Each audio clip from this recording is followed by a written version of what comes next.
Ay, pues hoy estamos muy contentas porque está con nosotros Iván Garza. De verdad, Iván, muchísimas gracias por aceptar nuestra invitación. ¿Cómo estás? Bien, muchas gracias por invitarme. Aquí estoy, ya saben. Muchas gracias. La verdad, oye, le decía a Cristi cuando estábamos viendo que te íbamos a invitar, le digo, estoy bien picada con las historias. Le digo, necesito que venga, que nos platique cómo empezaste, toda tu trayectoria. Bueno, ahorita nos platicas tú todo sobre ti. Sí, la verdad es que pues ahí algunas llaman mucho la atención. Ahorita se las voy a contar, Sí, quiero una, no se vayan a mover.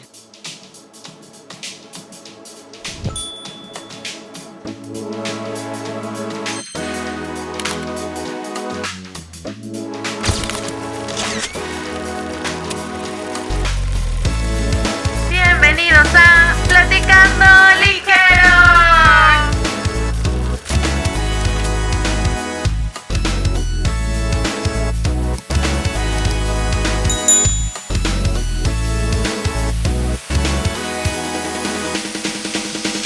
La verdad es que es una persona que realmente está comprometida con Nuevo León y sobre todo con sus historias, porque en ellas de que la Sultana del Norte cómo se dio y esto y el otro, y uno dice, a mí que yo personalmente soy de que regiomontana al 100%, amé con todo mi corazón el podcast porque fue como que dije, ay, qué emoción que sabes más cosas de tu misma ciudad, pues. Sí, a veces la gente no sabe, ¿verdad? Porque es la Sultana del Norte o qué pasó en cierto lugar. Y se quedan sorprendidos de que, ¿poco eso pasó en este lugar? O esta persona hizo esta acción o tiene esta historia. Entonces, por eso es un poquito compartirles para que la gente de Monterrey pues sepa dónde vive su ciudad y que conozca la historia, ¿no? Que es bien importante. Exactamente. Entonces, nos gustaría que nos empezaras a contar cómo fue que surgió esto del querer platicar acerca de qué pasó en Nuevo León. Y me encantó porque hay una imagen de una casona que se incendió, ¿no? Sí. Y que hay las vías del tren. Y me encanta porque es como que eso ya quedó en el pasado, ¿no? O sea, se van quitando las vías, se va quitando esto, pero tú nos recuerdas que por ahí pasaban esas vías y había esta razón. Luego uno se anda sorprendiendo con proyectos nuevos de modernización y eso. Y antes había un tranvía. Exacto. Y el tranvía circulaba por todo el centro de Monterrey, pasaba por Colegio Civil, por el frente del antiguo Palacio Municipal. Era tirado por mulas. Fíjate, eran unos carritos que tenían unas mulitas y pues hacían un recorrido bastante amplio de varios kilómetros.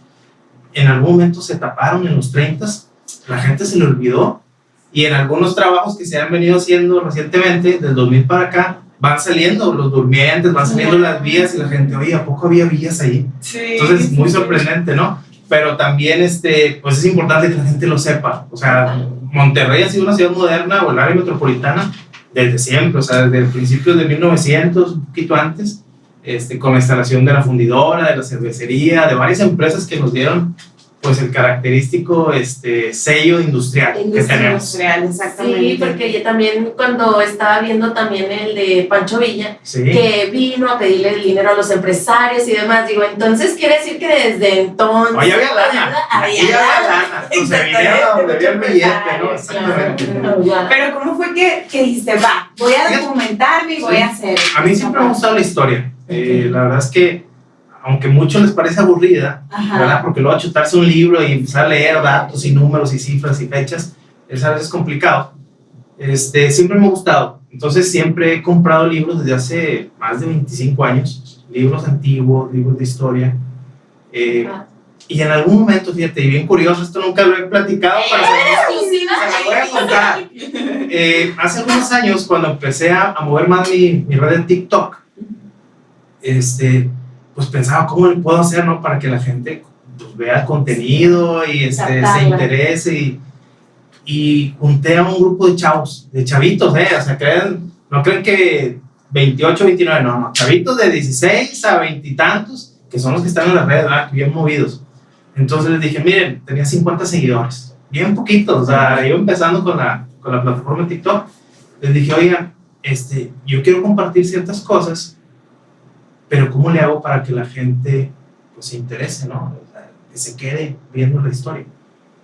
Entonces, los chavos bien simples, o sea, a veces uno se le quiebra mucho y piensa cómo hacer el contenido más complicado y todo. Entonces me dijeron, ¿y a usted qué le gusta, oiga? Porque ya desde, oiga, va, no, pues me volteé a ver eso, estaba mi papá, vale, ¿a usted qué le gusta, oiga? Y me dijeron, le dije, no, pues me gusta la historia, me gusta de pronto salir al campo, a caminar la montaña. ¿Cómo le hago? ¿Cómo? Pues comparta eso. Yo, ¿cómo? Sí, o sea, cuente la historia o cuente lo que está haciendo. La gente le gusta ver el día a día de las personas. O sea, al final del día, si tú me compartes lo que haces en un día normal de labores, de trabajo, y si es interesante, pues la gente se queda. Pero comparte la historia. Si lee mucho, de todo lo que lee, haga un resumen y compártalo. Mira, pues buena onda.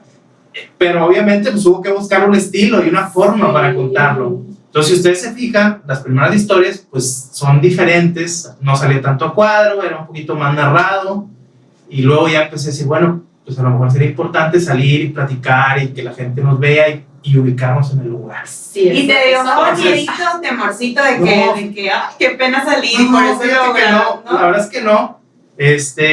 Como cuando, bueno, al ratito les platico cómo inicié, ¿no? En la parte profesional, pero he estado expuesto muchas veces, mucho tiempo a gente, entonces, pues ya pierdes un poquito el miedo, ¿no? A hablar en público, a ver una cámara y platicar. Entonces, bueno, ya les busqué un formato y ya se ha ido perfeccionando ese formato.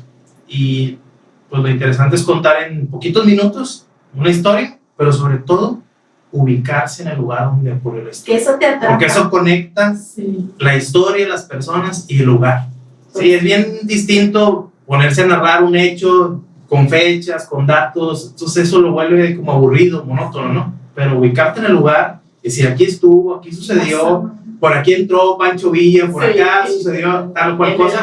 Exacto, entonces eso es muy importante y es lo que pues, les trato de compartir y que la gente vea. A mí me gusta mucho cuando te veo porque, exacto, estás en el lugar y luego la gente va pasando en sus carros o la gente va pasando por un lado, por el otro, ¿sabes? Y es como que da mucha vida, sí, eso también da mucha vida en la imagen. Sí, y a veces uno está grabando y de pronto a veces se acerca, no, oiga, saludos.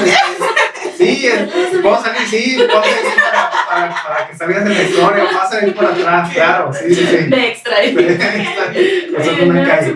Oye, y todo esto de la historia, o sea, platícame cómo justo tu parte profesional, de la parte de la historia salió que te gustaba la política. Al revés, salió un poquito al revés, okay. Sí, yo soy economista, estudié economía, siempre me gustó la historia, pero pues una cosa es que te guste y otra cosa es que la cuentes y otra cosa es que salgas en los TikToks, ¿verdad? Y en las plataformas y que te ayudes a contarla. Entonces, pues yo combino un poquito mi tiempo profesional y los fines de semana es cuando grabo. De pronto a veces pasan 2 semanas y no subo contenido porque para mí es complicado a veces con el trabajo, con la carga de trabajo, pues irme a grabar y luego pues entramos al proceso de edición y demás. Pero yo estudié economía. Desde que estudié economía me gustaba la historia. Tal vez hubiera sido historiador o arqueólogo, algo así, porque a mí también me gusta mucho el tema de arqueología. Entonces, pues de alguna manera, hace algunos años, empecé ya con todo el compendio de libros que tengo y de información, pues a hacer estas historias. Pero realmente mi parte profesional la dedico más al servicio público, a la política. He sido por ahí candidato también en Monterrey en el pasado. Y pues la parte importante es compartir, tal vez es un orgullo que yo siento de ser de Monterrey y de la historia que tenemos y de formar parte de este gran estado, pero también eso como que quiero compartirlo y quiero contagiarlo a la gente, ¿no? Y que sepa y que conozca que la cultura y la historia no solo está en el centro del país, aquí tenemos mucha historia y mucha cultura también. Y lo padre es que como que en cargos políticos que alguien, o sea, que nos, en dado caso que se busque representar, que aparte sepa la historia como que es un plus y que sea por gusto, no sea por imposición o algo así, sino que sea nato, que te guste eso. Sí, a veces de pronto cuando algo no te gusta y te quieres subir porque es una tendencia o porque mucha gente está hablando de eso, no conecta igual, ¿verdad? Se ve forzado. Entonces, pues subirse a los temas que a uno le apasionan y le gustan, como la historia, y luego la historia también nos enseña muchas cosas, o sea, incluso en la política. O sea, historias ya han pasado, personalidades que en el pasado, hace 80, 100 años, vivieron conflictos muy similares a los que se viven en la actualidad. Y hay que conocerlos, porque si no, pues no aprendes y te vas y te topas con el mismo problema y haces el mismo error, ¿no? Claro, totalmente. Y luego veo que también tienes un podcast y hablan también, bueno, de política, pero ya empezaste como con otras personas. Sí, se llama Influencer Social. influencia social, para que lo sigan. Sí, claro. Entonces busquen mi nombre, pongan mi influencia social y ahí me ubican. Muy bien. Invitamos a gente pues, que tenga un impacto en la sociedad, o sea, que haga cosas importantes, relevantes, y eso lo compartimos con la gente.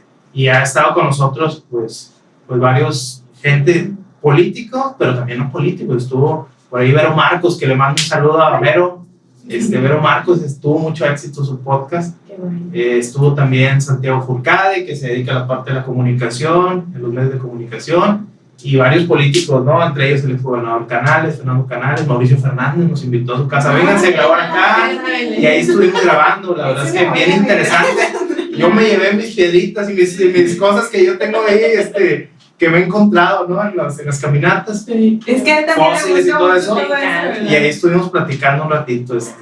Luego ahí les comparto unos videos de cuando estuvimos con Mauricio Fernández, con el alcalde de San Pedro. Estaría padrísimo. Sí. Porque luego también veo que hacen pues mucho tema de labor social con Rescatemos Monterrey. Rescatemos Monterrey es una asociación que se dedica pues a reforestar, a atender el tema de contaminación, va más orientado al tema de sustentabilidad. Sí, es bien importante. La verdad es que estamos bien contaminados en el área metropolitana. Sí.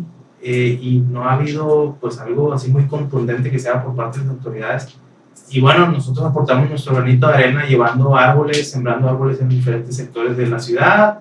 Hay colonias que nos escriben, oigan, vengan para acá, y de pronto conseguimos donaciones, a veces de viveros, a veces entre nosotros, oye, vamos a comprar 10, 15, 20 árboles, o a veces viveros nos donan, y vamos y reforestamos con un grupo de chavos también por ahí. Sí, ¿verdad? Porque veo que se juntan como que entre algunos regidores, como que se van en bolita y vámonos. Sí, hay brigadas de limpieza, o hay brigadas de reforestación, o hay brigadas de actividades comunitarias. Entonces es importante, o sea, no solo se tiene que llegar a un puesto público para poder empezar a hacer algo por la sociedad, por la ciudad.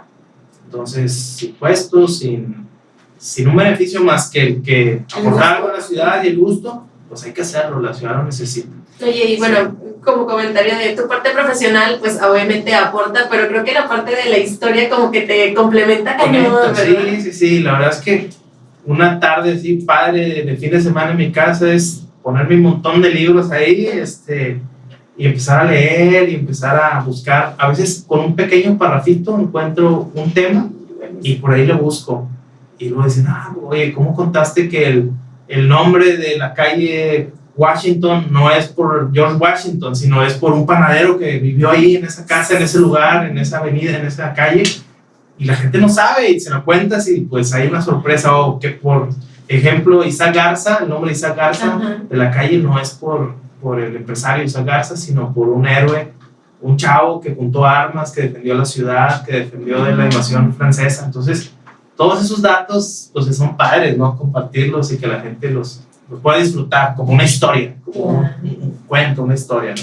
Exactamente. ¿Y cómo fue que empezaste en el mundo de la política? O sea, ¿qué fue lo que te orilló allá?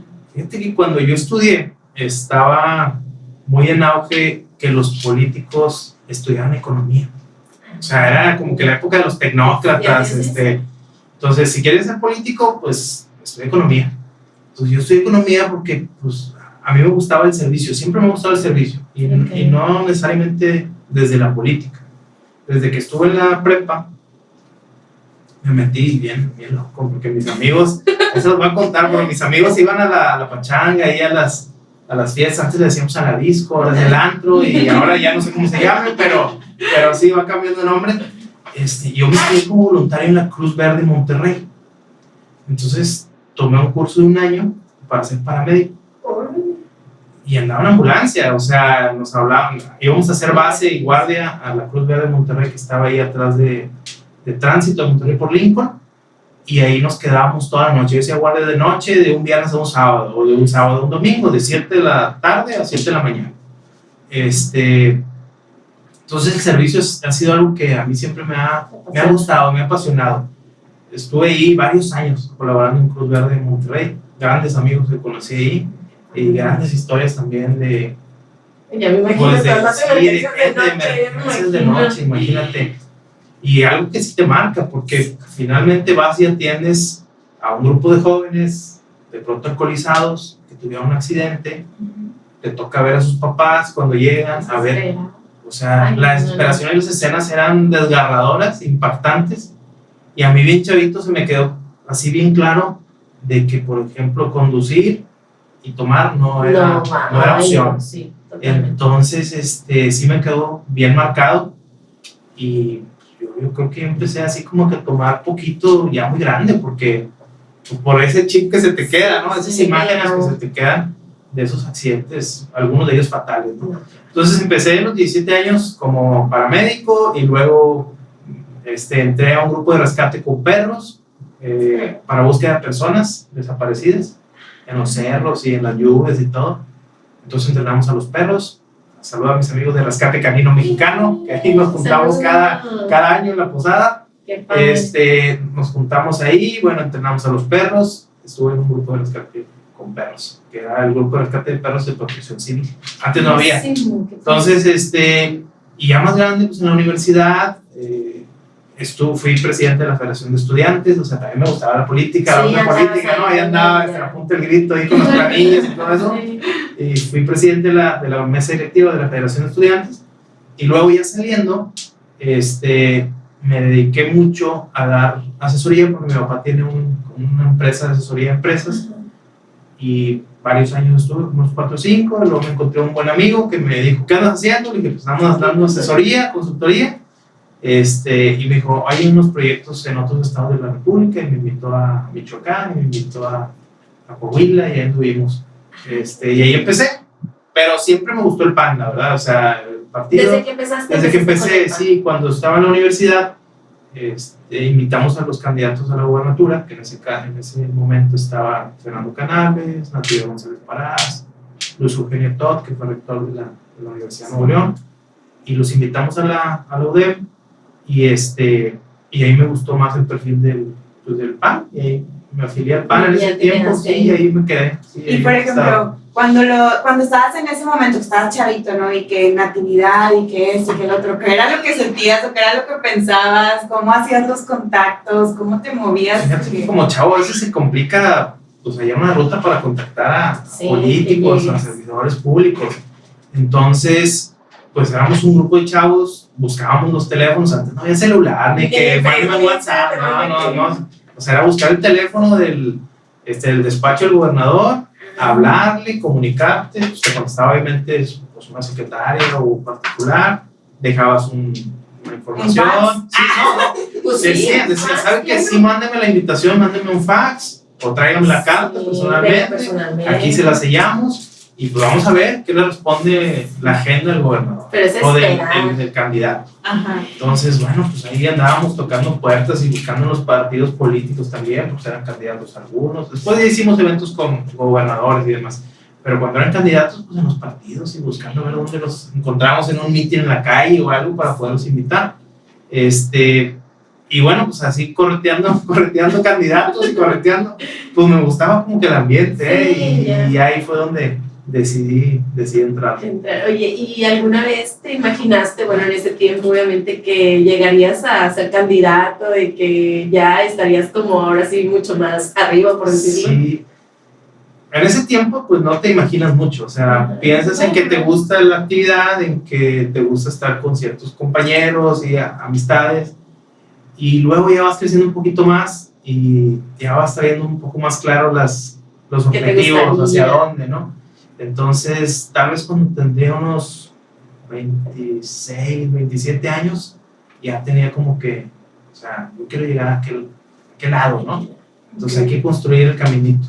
Claro. Y pues picando piedra, como todo. Yo no tengo familia política, o sea, no, mis papás no se dedican mi papá no se dedica a la política, ni mis tíos, ni nadie. Entonces, rompiste el molde. Sí, entonces, pues este loco que anda haciendo ahí, ¿verdad? Nadie se dedica a este tema.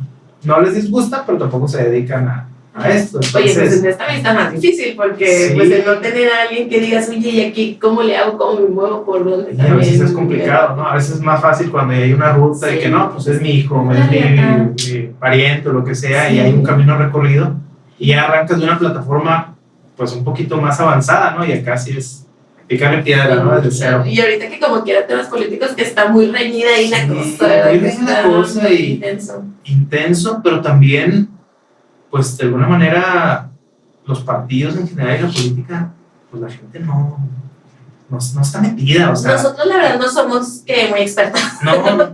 Pero bueno, o sea, de repente nos gusta también lo que vamos viendo y decimos, mira, qué padre que están haciendo esto. Digo, la verdad es que no somos las más expertas, pero sí. Bueno. Oye, Iván, y cuando le dijiste a tu papá, oye, papá, pues ya no te voy a apoyar en las asesorías.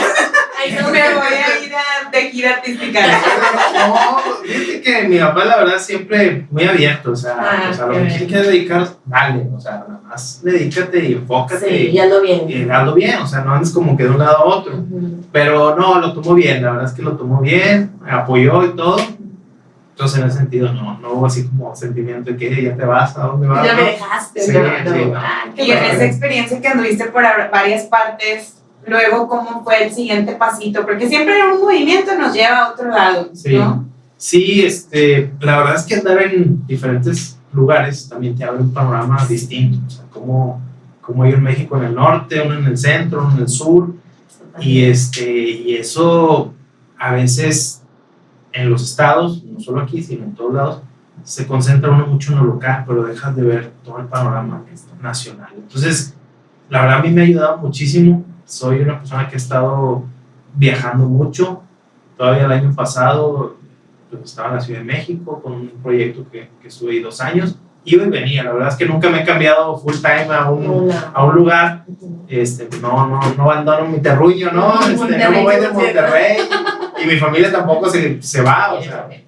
entonces estuve un par de años en la Ciudad de México, pero te abre el panorama, entonces vas tomando incluso ideas de mejores prácticas que se hacen en otro lado para poder proponerlas aquí, o desde la sociedad civil, o desde el propio gobierno, o desde el Congreso, entonces te va tomando, y te va dando un criterio mucho más amplio. Una visión más panorámica de cómo están las cosas, sí, claro. Ay, qué padre, pues la verdad. Oye, quiero entrar en la parte de las historias. Ándale. ¿Cuál es tu favorita? Quiero saber cuál es tu favorita. O la que más así, que a lo mejor la gente te dice, no sé. Fíjate que hay algunas, 2 o 3, Okay. incluso a lo mejor no favoritas, pero sí que tuvieron mucho impacto. Una de ellas fue la de la historia de Pipo, no sé si la vieron, y eso no es tan histórico, o sea, tiene poco, relativamente poco, a todos nos tocó, sí, porque a Pipo le tocó a varias generaciones, ¿no? Sí. Ustedes son pues, mucho más chavos que yo, pero también les tocó, ¿verdad? Sí. La historia de Pipo, pues ubicarte en su casa, donde vivió, donde pues ahí, hasta ahí llegó sus últimos días, sí es muy impactante, ¿no? Pues tuvo no sé cuántos millones de reproducciones, muy compartida, como un personaje muy querido por la sociedad, ¿no? Pipo. Y las nuevas generaciones que no lo conozcan, pónganle payaso Pipo y ahí búsquenlo, sí, y vean el video, está muy padre. Luego, otra de las que pegaron muchísimo y que fue de las primeritas fue la de un edificio de unos empresarios alemanes que se llamaban las Industrias Apolo, que producían jabones, aceites y otro. Está ahí por el centro, muy cerquita del Arco de la Independencia, así a 2 cuadras. Hoy es un hotel ahí medio descuidado, pero ese lugar, como los dueños eran alemanes, el sótano sirvió como un espacio para captar información y pasarla a Alemania en la Segunda Guerra Mundial. Entonces toda esa información, que estábamos muy cerca de la frontera, que era bien importante para los alemanes, con todo ese movimiento que se hizo de los alemanes invadiendo pues, media Europa, ¿no? Aquí hubo espías de ese movimiento, ¿no? Entonces ese también fue muy impactante porque nos dejaron entrar al sótano, grabar, hicimos las tomas y lo compartimos. Entonces fue una también de las que pegó muchísimo y fue de las primeras. De hecho, pues no traían ni micrófonos inalámbricos ni nada, entonces traían los cables así en la mano, porque yo no creí que nos iban a dejar entrar, la verdad. Fuimos, preguntamos, y nos dijeron, pues está difícil, déjame checarlo con los dueños. Entonces ya checaron y de pronto ya me hablaron, sí, que sí le damos chance. Órale, pues bájate del carro y con lo que traemos ahí a la mano, y con eso grabamos, en la oscuridad, porque pues el sótano estaba abandonado hace muchos años. Esa fue otra de las que pegó mucho, fíjate. Y se siente ahí una vibra medio pesadona, porque imagínate, oscuro, tantos años abandonada, lo que se vivió ahí adentro. Entonces, son cosas que se cuentan.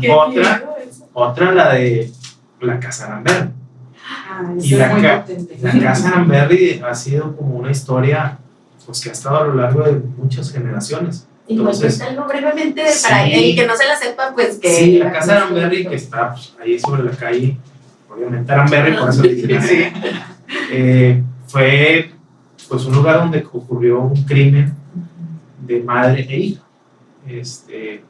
Eran los 30, el señor trabajaba en la fundidora, salía bien tempranito a chambear a la fundidora, y un poquito antes de las 6 se va a la fundidora, y 6:15 tocan la puerta de estas personas, la señora abre, y era una persona conocida, era un sobrino político.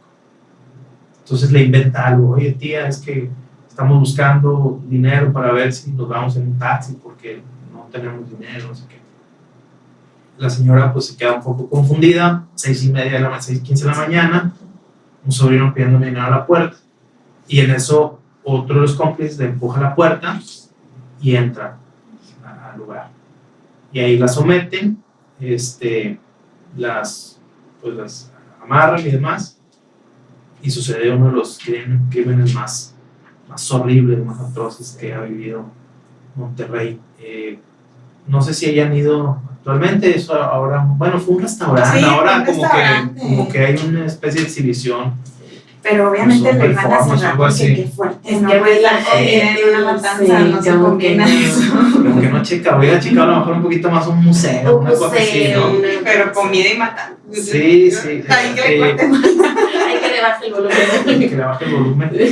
Entonces, estuvo ahí complicado porque pues, la investigación condujo a que era un familiar, a que tenía cómplices, los identificaron, los ubicaron, los encerraron, y un mes y medio después, en una reconstrucción de hechos, los sacan de la cárcel, se van al lugar donde supuestamente habían enterrado una parte del dinero, y ahí pues la autoridad como finge una fuga, un intento de fuga. Llegan otras personas que supuestamente las iban a rescatar, pues era un montaje, ¿no? Y ahí pues ahí los matan, ¿verdad? A los criminales, y ahí se acaba. Entonces, Y lo que querían era el dinero de la familia. Lo que querían era el dinero. Lo que pasa es que en ese tiempo había un problema económico mundial, la depresión de Estados Unidos en los 30, que impactó a todo el mundo. Entonces mucha gente que tenía dinero ahorrado en los bancos lo sacó, porque era, pues tu dinero no va a valer nada, ¿no?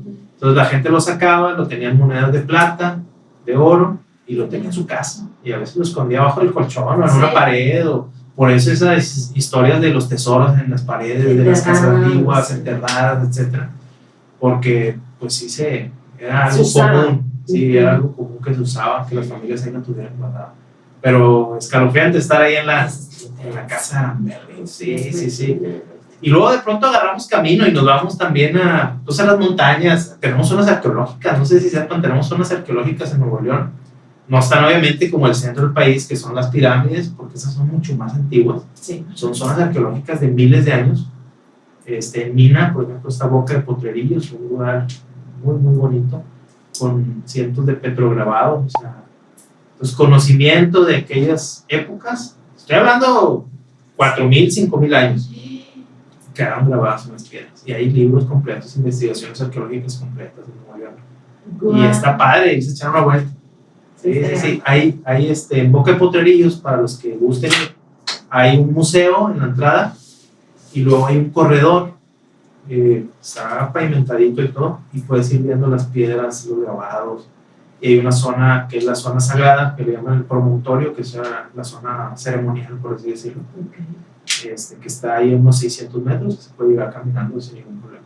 ¿Y cómo vas planeando cada nuevo descubrimiento? O sea, ¿a dónde voy a ir? ¿Qué voy a contar? ¿Cómo es que vas planeando eso? Pues voy buscando, cuando es historia, pues en los libros, ¿no? O sea, lo que voy leyendo, de pronto saco una fraccioncita de cosas y me meto, y a veces de esa fracción sale un libro completo de investigación que ya existe, o información en bibliotecas y demás. Tengo acceso al archivo histórico, entonces de pronto también me voy al archivo histórico del Estado, que está ahí en Fundidora, a sacar los documentos originales. Por ejemplo, de la Casa Aranberry, he tenido el expediente completito en mis manos, con todos los peritajes y dónde sucedieron los hechos y todas las investigaciones que se hicieron. Pero sí, resulta de la investigación de los libros, de ahí saco las historias y luego pues, ya se planean, voy a ubicar nuevo lugar, si existe, no existe todavía, si hay otra casa, si la derrumbaron o si es un área abierta, si todavía existe la construcción. Y la vamos planeando. Entonces, ahora va a salir, o a lo mejor cuando lo ven ya salió uno de los videos, que es otro de los casos que estamos sacando 5 episodios de historias sin resolver. O sea, historias sin resolver, que fueron o que sucedieron hace algunas decenas de años, algunos cientos de años, y que quedaron como investigaciones inconclusas y las vamos a estar compartiendo. Son 5, vamos a ver si a la gente le gusta, creo que le están gustando, sacamos ya 2, entonces vamos a ver. Sí, porque vimos nosotros la de Paulina Lee, la china. Sí, eso está interesante. Y para que vean también la de las hermanas Fox Ayala, ya está disponible. Ya. Para que la vean, que está que ocurrió muy cerca del barrio La Purísima, en una casa. Y ese también fue crimen, ¿verdad? Ese fue crimen, le llaman la Casa Maldita de La Purísima, así se llama. Y así lo conoce la gente, que busquen la Casa Maldita de La Purísima. Sí, van a ver esa historia. Ahora, todos son historias reales, o sea, sí me han invitado también de pronto a hacer como historias paranormales, pero yo no me he metido mucho porque la verdad, como no hay no está documentado, pues de pronto puedes caer en el que, oye, pues de contar historia ahora andas persiguiendo fantasmas, ¿verdad? Entonces, bueno, lo que es, por ejemplo, historia y leyenda, si lo contamos, lo que es historias de algún crimen, alguna situación, lo contamos, o hechos históricos de la revolución, ¿no? De las diferentes épocas de México, ¿no? También lo compartimos. Cuando te ha tocado investigar historias de crimen, como ahorita lo que dices de la casa de Ramberry y así, ¿sí? ¿Encuentras algún hilo conductor? O sea, algo que sea muy parecido entre las historias. No, lo que pasa, o sea, un hilo conductor no, pero yo estoy tomando como base crímenes o historias no resueltas. También para dejar esa parte final de, aunque hayan pasado muchos años, si alguien sabe algo, o si alguien conoce lo que sucedió, son muchas llamadas, sí.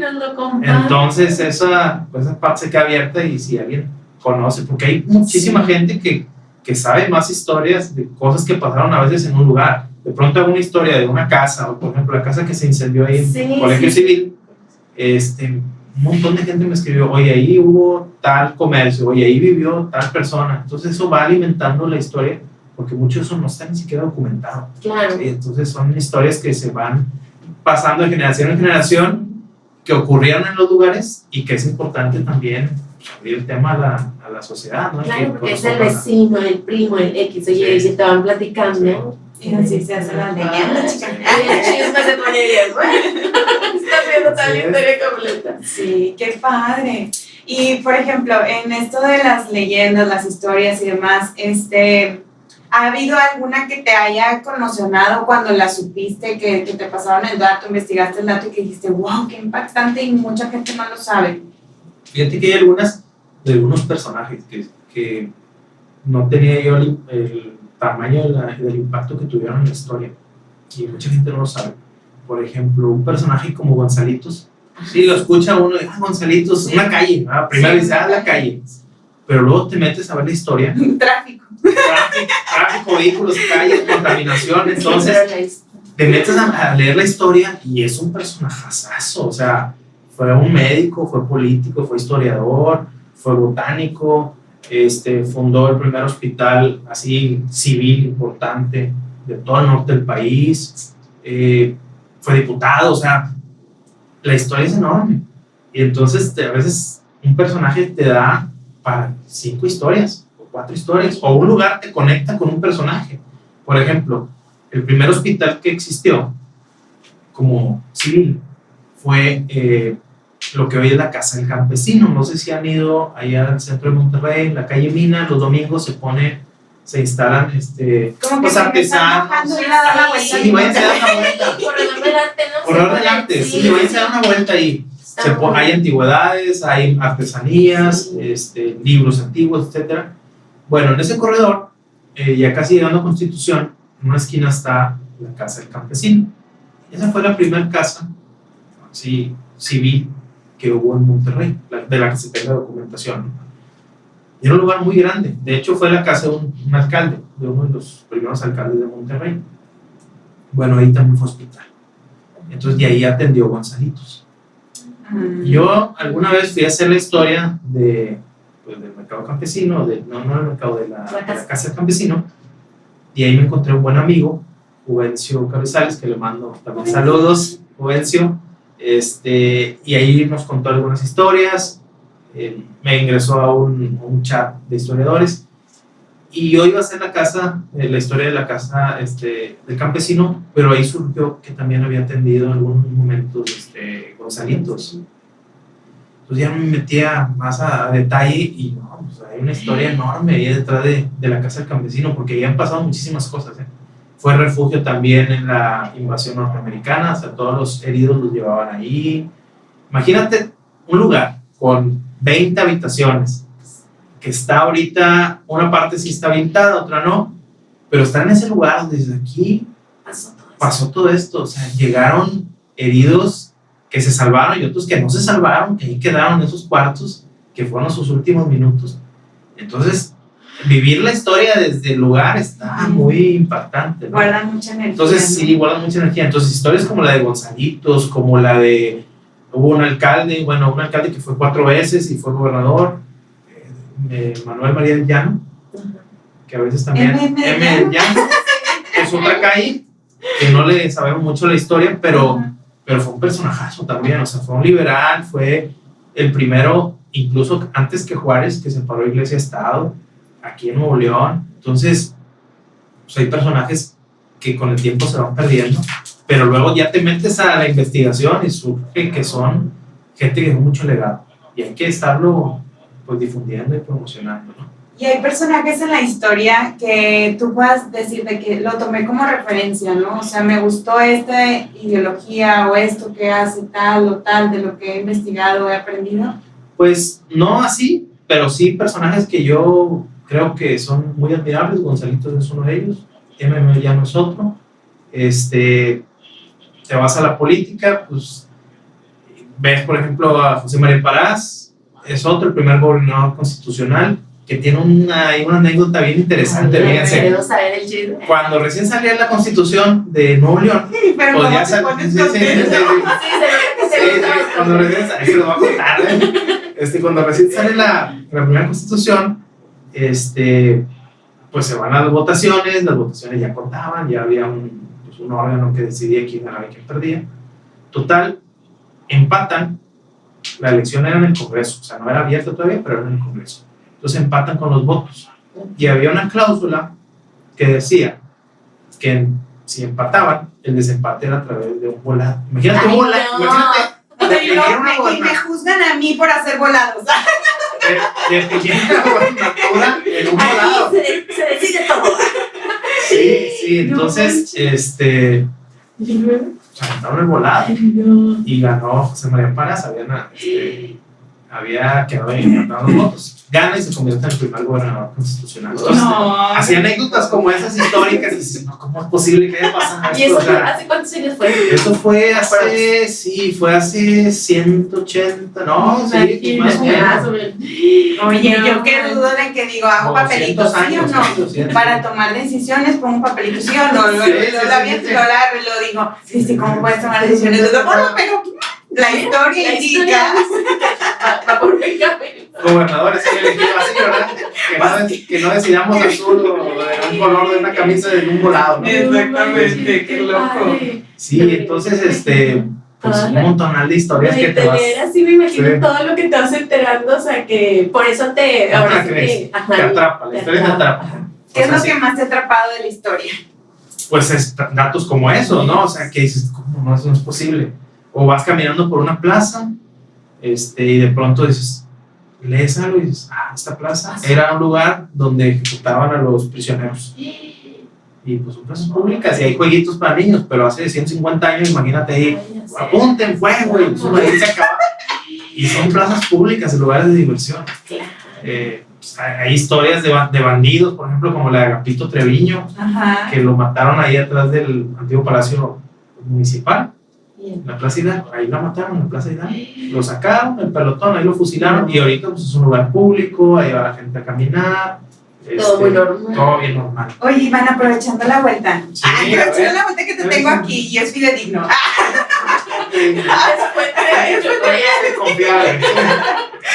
Oye, yo siempre he tenido la duda porque a veces está la cueva de los murciélagos. Sí. A lo mejor mi papá me inventó esa historia y no es verdad, pero que ahí estaba un señor y que iba y dejaba dinero, no Pues sé qué esa robaba. Es de la de la Agapito. historia de Agapito Treviño. Era como un Robin Hood, decía. Tenía razón, sí, siempre tuvo razón. Yo decía, me está contando mi historia de No, que está sí. cotorreando. Robin Hood hay que montarlo porque muy ricos somos. A ver, cuéntanos un poquito. Fíjate que, bueno, se decía, pues parte de la historia, leyenda, historia, que en la cueva de los murciélagos, Agapito Treviño escondía parte de lo que robaba. Entonces, o sea, bueno, era inteligente, o sea, yo era bandolero, pero asaltaba a los ricos, ¿no? Les quitaba, y antes todo se manejaba en monedas de plata, de oro, etcétera, joyas.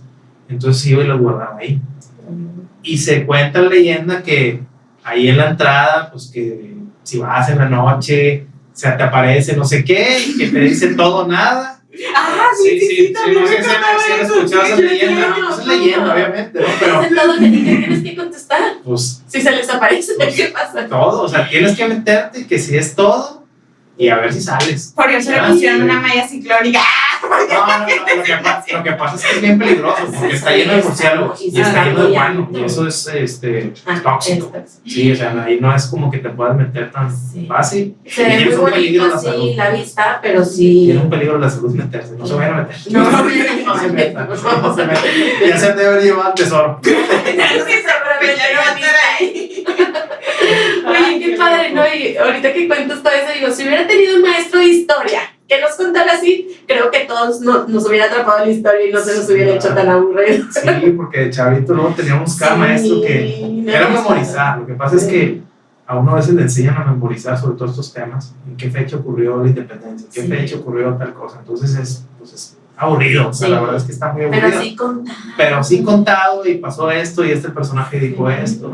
Porque hay registros históricos. Sí, la de Pancho Villa que me llamó mucha atención, que dijo que quería una habitación para caballo. Y yo, ¿qué? ¿Cómo sabe? Y en el Ancira, sí. Hay una habitación. Hay varias. A los caballos. Pero hay una que, bueno, esa habitación es un área comercial ahí abajo que hicieron un museo. Entonces hay fotografías antiguas, hay cómo eran las camas antiguas de latón. Está padre, si pueden echarse una vuelta también. Y enseguidita, para los mayores de edad, hay un bar que se llama El 1900. Que ese está como estaba hace 100 años. O sea, lo dieron una restaurada. Sí, verdad que se ve muy bonito el piso. Sí, el piso veneciano y hay como unas pinturas, unos murales. Y hay un área que es como si fuera un antiguo teatro antiguo pequeño. Está mal, ¿eh? Échense la vuelta. Lo abren creo que a las 1 o 2 de la tarde todos los días, a partir de esa hora. Sí, pero pues imagínate, Pancho Villa entrando al lobby del Hotel Ancira, un hotel de todo lujo en ese tiempo, con un perfil así muy francés y todo. Y pues a caballo, pero por la lana. Venía por lana, pero no le dieron todo lo que tenía. No, le dieron un poquito. menos. Me dicen, a lo mejor no lo tenían, no, seguramente los empresarios sí tenían el dinero, pero no se lo quisieron dar.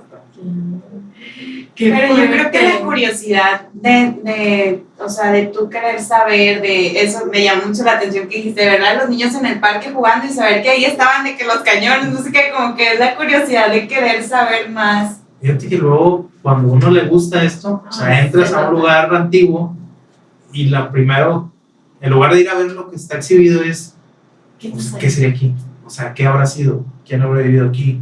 ¿Qué pasaría? O sea, la curiosidad empieza ahí. A veces no hay datos de casas así comunes, pero de pronto sí te encuentras cada sorpresa. No, fíjate que aquí pasó tal situación. Y es bien interesante y te atrapa. Oye, Iván, y entonces tienes ahorita, de proyecto, los videos con los crímenes sin resolver, que creo que van a estar buenísimos. Que voy a estar alternando entre historia y crímenes sin resolver. Okay. Y lo del podcast, ¿vas a seguir con el podcast? El podcast seguimos invitando.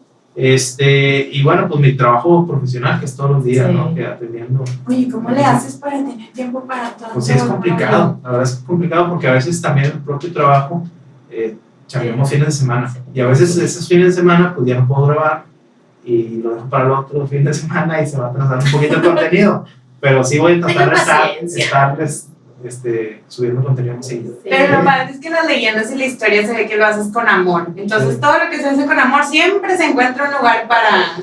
Y un lugar y un tiempo, Como ¿no? que conecta más, ¿verdad? Sí. Cuando uno siente lo que está haciendo, No, cuando y- de verdad tienes gusto por lo que haces. Y digo, y de verdad, o sea, digo, pues a mí la historia, digo, me gusta cuando la escucho así.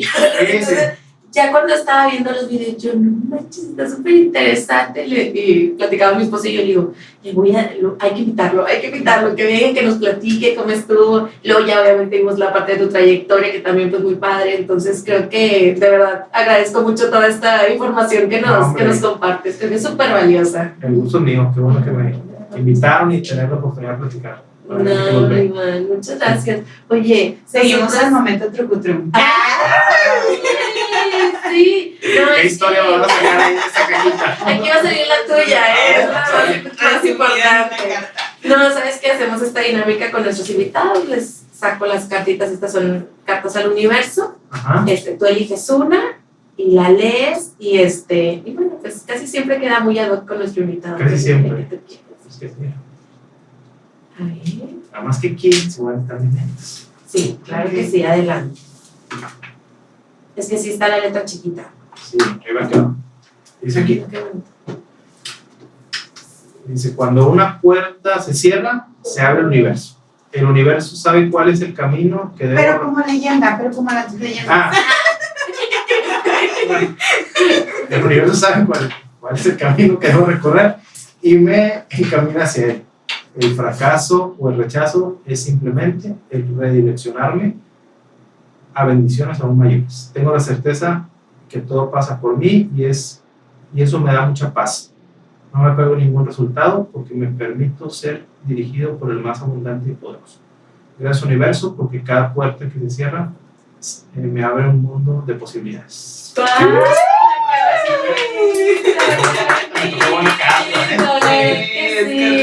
No, hombre, Iván, de verdad te agradecemos mucho que estés aquí. Nos encantó platicar contigo, de verdad. Digo, aparte que te admiramos mucho. Gracias. Pues bueno, toda esta plática llena de anécdotas y todo lo que nos contaste de leyendas, bueno, creo que a la gente les va a interesar y que sigan también tu contenido. ¿Les quieres decir algo a Claro todos? que sí. Pues bueno, agradecerles que nos hayan visto, que nos hayan invitado, obviamente, y que me pueden seguir en redes sociales, Iván Garza, ahí en todas mis plataformas, YouTube, Instagram, TikTok y Facebook. No, Sí. muy bien, para no perdernos nada en el podcast, en su Instagram, ver todas las historias, en el Facebook, entonces pues estemos todos muy atentos. Muchísimas gracias y pues nos vemos el próximo Hasta episodio. luego, mamá.